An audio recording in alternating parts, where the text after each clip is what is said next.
Micro, mais je vais quand même en prendre un ce soir pour que tout le monde soit bien en capacité de m'entendre.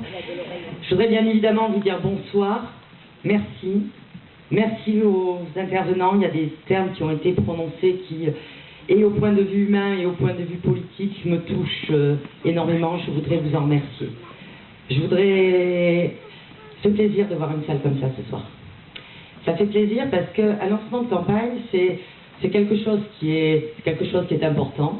Moi, c'est mon premier. Et j'avais vraiment hâte d'être là ce soir. Je suis vraiment contente d'être là.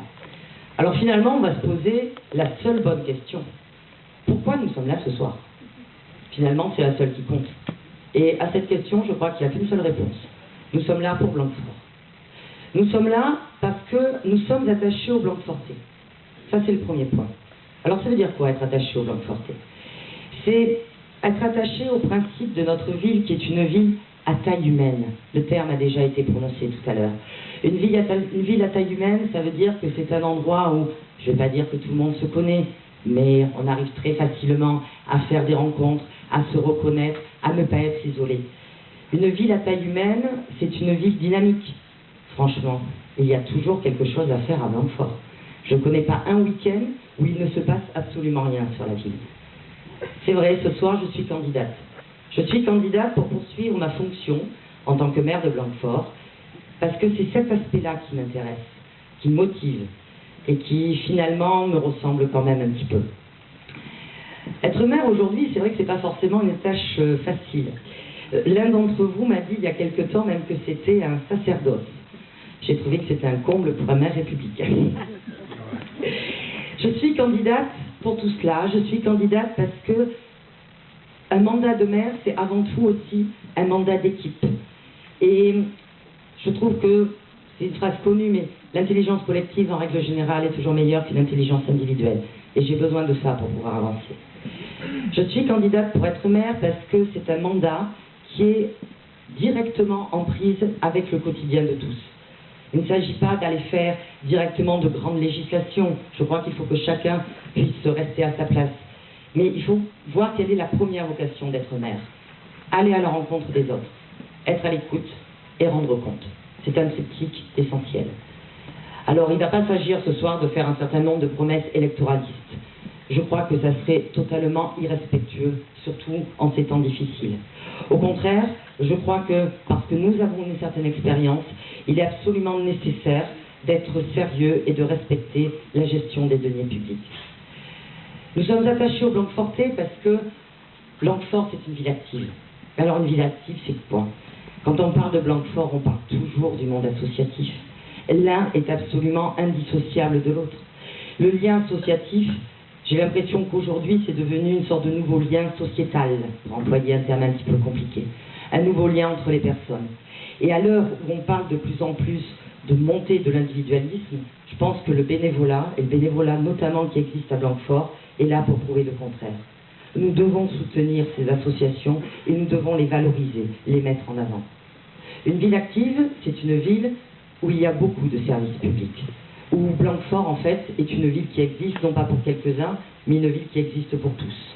Une ville qui existe pour les familles. Sylvie racontait son expérience tout à l'heure. Blanquefort est une ville où elle a élevé ses enfants, comme beaucoup parmi vous. Et c'est vrai que je ne vais pas citer ici, parce qu'on y passerait la nuit, l'ensemble des activités sportives, culturelles pour les enfants. On dit toujours qu'on trouve quasiment de tout pour les enfants, qu'il y a de très nombreuses manifestations. Regardez sur ce mandat, lorsque nous avons créé, par exemple, un été pour tous. S'il y a quelque chose dont je suis particulièrement fière, personnellement, j'avoue que c'est ça. Manifestation finalement simple, qui rassemble des bénévoles, des agents, et qui, pendant l'ensemble de l'été, propose des activités au Blanquefortais. C'est pas une très grande construction, mais c'est du lien au quotidien. Et finalement, c'est ça qui compte. Une ville où les services publics existent pour les jeunes. C'est une ville où il y a beaucoup de jeunes, avec beaucoup de formation qui leur est dispensée. Et de par, effectivement, mon métier et tout le reste, vous savez que forcément, c'est quelque chose qui me tient particulièrement à cœur. Quand il y a maintenant 4 ans, des jeunes du CFA agricole sont venus me voir et sont venus me dire, écoutez, il y a plein de jeunes à Blanquefort, il y a plein de manifestations à Blanquefort, mais il nous manque peut-être un petit quelque chose, une manifestation que nous aurions créée, nous, pour nous et par nous. Et je leur ai dit, bah, écoutez, pas de problème, nous avons une MJC, nous avons les services, venez nous voir et on va organiser quelque chose. Et depuis, c'est le printemps de la jeunesse. Une ville qui s'adresse à tous, c'est aussi une ville qui n'oublie pas ses aînés. C'est absolument indispensable. Et je pense que sur la ville, avec l'ensemble d'activités qui sont proposées, un certain nombre de services pour le maintien à domicile sur lequel nous avons été novateurs sur ces 2 derniers mandats, une offre intergénérationnelle, il y a beaucoup de choses qui est faite. Ne pas oublier aussi qu'une ville pour tous, c'est une ville où on est en capacité de trouver une aide à un moment où ça ne va pas. La vie, ce n'est pas forcément quelque chose de linéaire. Il y a des périodes où on peut se retrouver plus en difficulté que d'autres, et où à ce moment-là, le lien social et le poids des pouvoirs publics est absolument essentiel. Lorsque nous avons travaillé sur les assises de la jeunesse, c'est pour cela que, par exemple, nous avons créé la bourse au permis jeune, parce que c'est un petit coup de pouce qui permet d'aider, de se lancer dans la vie. C'est pour cela que nous avons travaillé sur la tarification municipale, parce qu'offrir des services, c'est bien, mais il faut que tout le monde puisse pouvoir y accéder. Alors pourquoi nous sommes là ce soir ? Nous sommes là ce soir parce que nous sommes foncièrement attachés à cette ville. On parle souvent d'identité blanquefortaise. Alors il y en a qui aiment ce mot, il y en a qui n'aiment pas. L'identité, pour moi, ce n'est absolument pas du communautarisme. Je suis historienne et géographe de formation. L'identité, c'est quoi ? C'est tout simplement l'ensemble des caractéristiques d'un espace. Alors notre ville qu'on aime, elle ressemble à quoi ? Nous sommes attachés à cette ville parce que Blanquefort, c'est avant tout un village urbain qui est le garant d'une certaine qualité de vie. Village urbain, on a l'espace urbanisé, bien évidemment, dans lequel nous vivons, à côté d'un espace économique, avec des entreprises, et autour de cela, l'importance des espaces verts et des espaces naturels. Cette fameuse ceinture verte dont on parle souvent et qui entoure la ville, et qui fait que, finalement, cette ville est une porte, un lien entre, d'un côté, l'agglomération bordelaise, et de l'autre côté, le Médoc. Ça fait un petit peu village, et en même temps, c'est une ville. C'est une ville parce qu'on dit qu'effectivement, comme je l'ai dit tout à l'heure, tout reste à proximité.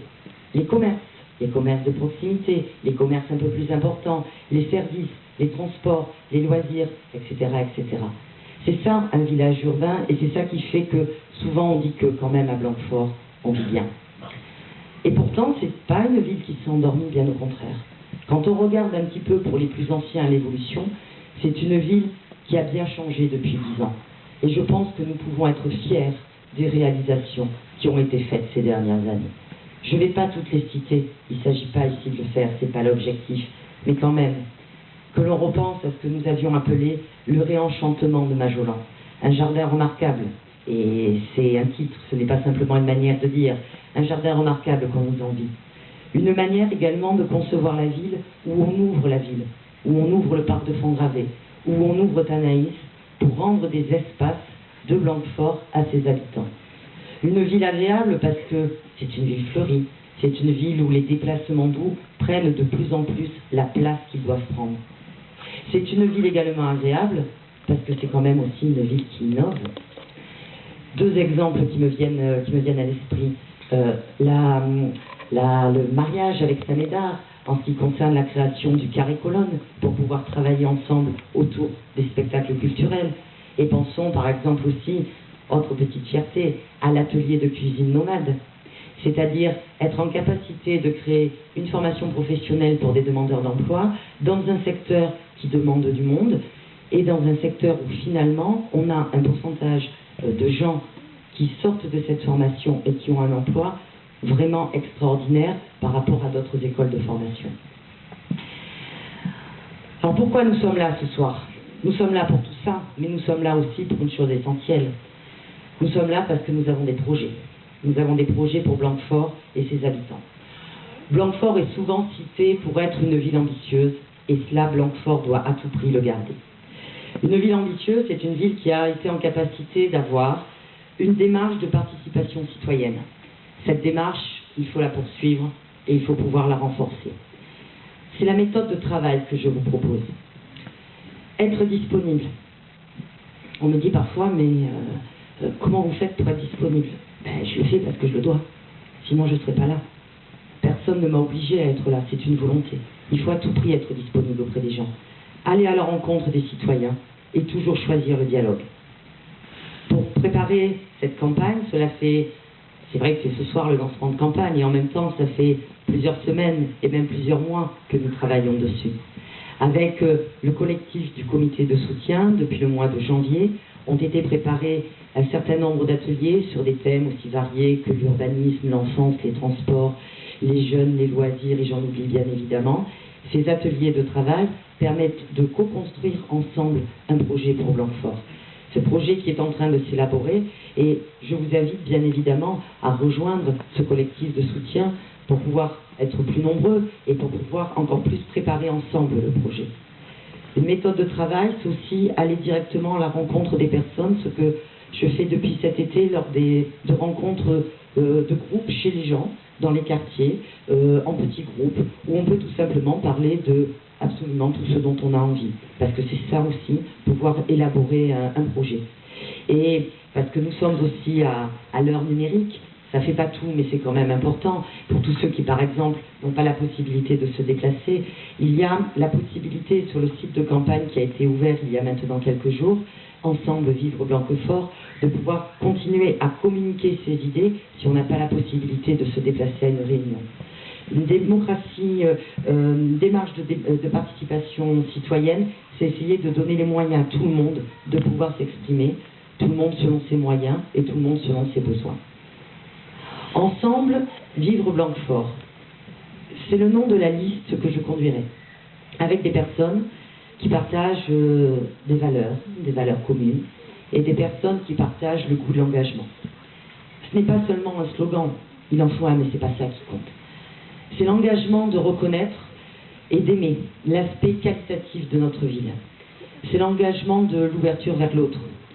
C'est l'engagement d'accompagner l'évolution de Blanquefort de façon raisonnée. C'est ça le projet. Parce que si Blanquefort a évolué ces 10 dernières années, il est évident que Blanquefort va continuer à bouger dans les 15 années à venir. Et bien évidemment, quelque chose qui va changer un petit peu la face de Blanquefort, tout le monde le sait, c'est bien sûr l'arrivée du tram en 2015. Ce tram que nous attendons tous. On va être content quand on va pouvoir monter dans cette rame. On sait qu'on en a besoin. C'est vraiment notre volonté, les travaux ont commencé et c'est notre volonté. Je voudrais quand même préciser ce soir, au contraire de l'opposition, qui, sous couvert de se poser des questions sur le délai nécessaire à sa mise en œuvre, est-ce qu'il faudrait un moratoire, pas un moratoire, oui, un tram vers Blanquefort, est-ce qu'il va y avoir du monde dedans, on ne sait pas, est-ce qu'il faut le faire, bon d'accord, mais enfin on n'est pas très motivé. Bon, derrière toutes ces questions qu'on a le droit de se poser, enfin ce qu'on sent quand même derrière, c'est que l'opposition cherche un prétexte quelconque pour que le tram n'arrive pas jusqu'à nous. Et à ce sujet, je voudrais quand même rappeler que parce que le tram arrive à Blanquefort en 2015, si le tram arrive à Blanquefort en 2015, nous pouvons tous remercier Vincent Cestet.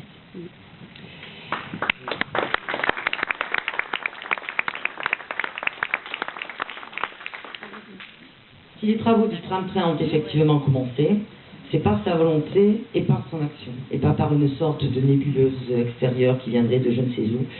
Ça, c'est des choses... moi, je suis quelqu'un de très concret, donc je regarde qui fait quoi, et puis comme ça, après, comme ça, on juge. Et nous, nous allons devoir nous préparer à cette arrivée du tram, à proximité de notre centre-ville, à l'entrée de notre écoparc. Et quel va être notre rôle dans les années à venir? Notre rôle, ça va être d'anticiper, c'est le rôle des pouvoirs publics, et d'accompagner l'évolution de notre ville, tout en conservant sa qualité de vie. Alors c'est quoi cette évolution? Ce que nous voulons à tout prix, c'est conserver et amplifier Blanquefort en tant que ville solidaire. Alors ça veut dire quoi, ville solidaire? Premier point qui me paraît important, c'est permettre à tous les Blanquefortais de se loger. Vous le savez comme moi, le prix du foncier, le prix du loyer pèse un poids de plus en plus important dans notre budget familial. Et bien évidemment, ça a augmenté et cela risque encore d'augmenter dans les années à venir. Or nous devons faire en sorte que nos jeunes puissent continuer à vivre ici s'ils le souhaitent. Nous devons faire en sorte que les jeunes familles, les jeunes avec des enfants, ne soient pas obligés de s'expatrier ailleurs pour des raisons financières. Nous devons faire en sorte que les personnes qui sont retraités depuis quelques années et qui seraient par exemple en difficulté pour pouvoir entretenir leur habitat qu'ils avaient jusqu'à présent, puissent certes